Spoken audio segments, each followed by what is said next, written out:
भव्य कलश यात्रा सह विश्वमुंडा बुढ़ा राजा वार्षिक उत्सव आरंभ। कलश यात्रा सामिल हेले सहस्राधिक श्रद्धालु। कलाहांडी जिला लांजीगढ़ ब्लॉक उपांत पहाड़पदर पंचायत सांकिड़ी गुंफारे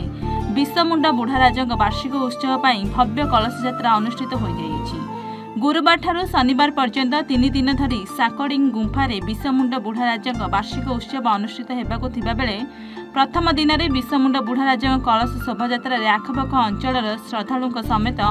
जिला तथा पड़ोशी जिलार हजार हजार महिला और आबाल वृद्ध वनिता कलश यात्रा सामिल होते। पूर्व कालरू लोकों विश्वास जे प्रभु विश्वमुंडा बुढ़ा राजा पाखरे जहाँ भी मानसिक करा पूर्ण होता है बोली जिला तथा जिला बाहर भक्तों भीड़ प्रतिवर्ष देखा मिलता है। पहाड़पदर बुढ़ा राजा पूजा कमिटी आनुकूल्य होता चलित वर्ष पूजा गुरुवार प्रारंभ हो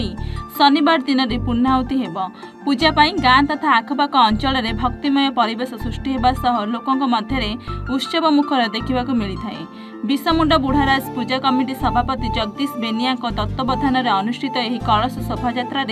मुख्य अतिथि भाव पहाड़पदर सरपंच लक्ष्मण माझी जोग देथिले। यह उत्सव 3 दिन धरी होता बेले प्रत्येक दिन राति दर्शकों मनोरंजन पर गीतिनाट्य रेकर्ड डांस भली सांस्कृतिक कार्यक्रम करा बोली पूजा कमिटी पक्षर सूचना मिली। मंदिर मुख्य पूजक बुडू नायक लोकनाथ माझी जगदीश फुटा मान माझी भीम माझी मंदिर में पूजा अर्चना करथिया बेले एथिरे पूजा कमिटीर उपसभापति कुमार नायक संपादक बलभद्र साहू सह संपादक प्रसाद नायक उपदेष्टा वैद्यनाथ नायक लिंगराज दुर्गा महादेव नायक सुदर्शन नायक चंद्र माझी कुंज माझी हीरालाल बेहेरा सौदागर बाग नीलकंठ दुर्गा परमेश्वर नायक गौरांग नायक सुकमल नायक माधव बेनिया लांजी माझी जमा माझी माली मान माझी घासीराम माझी तरंग हरिजन नटवर हरिजन समेत कमिटी समस्त सदस्य विशेष सहयोग करथिले। देखन इरा हमर पहाड़पदर ग्राम पंचायत अंडर जाउथिबा बड़पदर हमर पटांगपदर मझिरे जेन विश्वमुंडा राजा पूजा प्रति वर्ष इस टाइम रे पूजा करा जाइसी। सेने आमर पाखापाखि लोग जते भक्त माने जार कि तांकर मानसिकता करिथिबे तांकरटा पूर्ण हेले से माने आसी करी ये माने इने आसी से माने भोग चढ़ेबे जेंटा कि आमर फास्ट दिन आज होचे आमर सकाल आमर कलश यात्रा थिला एवं काल के आमर शुक्ल भोग एवं आमर 11 तारिख दिन जेंटा सेटा आमर बलि पूजा हेसी। एने आमर ब्लॉक रु बाहर लोग भी तांकर मानसिक रही बाहर लोग आसिक भी मानसिक करसन तांकर मानसिक पूर्ण है बोली से आसिक दसरा दिने से भोग देसन। अरे आमर जेन दर्शक मन जेन आसन तांकर भी राति भी आयोजन कराई जेना कि आमर तांकर मनोरंजन पाई नाट भी कराई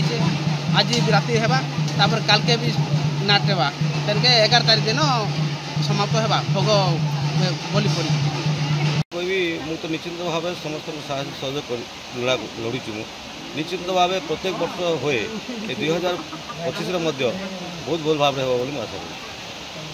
दीर्घ आप 3 दिन धरिक हम आज कलश यात्रा करागला आप शह शह माँ सब आपंकर पहाड़पद ग्राम पंचायत समस्ते गाँव समस्ते माँ मैंने आसी कलश यात्रा आणिकी आसिले कलश आणिकी आसिले स्थापन करागला तापर आज पूजा अर्चना करा आप राति आम सांस्कृतिक कार्यक्रम अच्छी राति काली सांस्कृतिक अच्छी आसंता शनिवार दिन आमर बलि पूजा कर सब श्रद्धालु आसवे जार जार मानसिक अच्छी मानसिक पूर्ण हो समस्ते आसिक खुश कर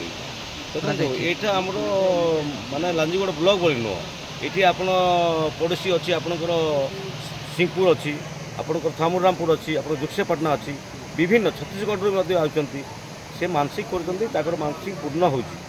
विश्वास अच्छी दिन आम विष्णु बुढ़ा गले आम मानसिक पूर्ण होती से श्रद्धालु निश्चित भाव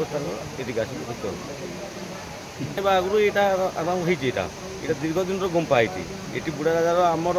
बापा अजा अमल रू से कर आम टे समस्ते माने जो एजुकेटेड पे समस्त कमिटी मैंने एक्टिव है से आउ टे नहीं जाकजम कर निश्चित भाव आगे आगे आउ थे बढ़ी बढ़ी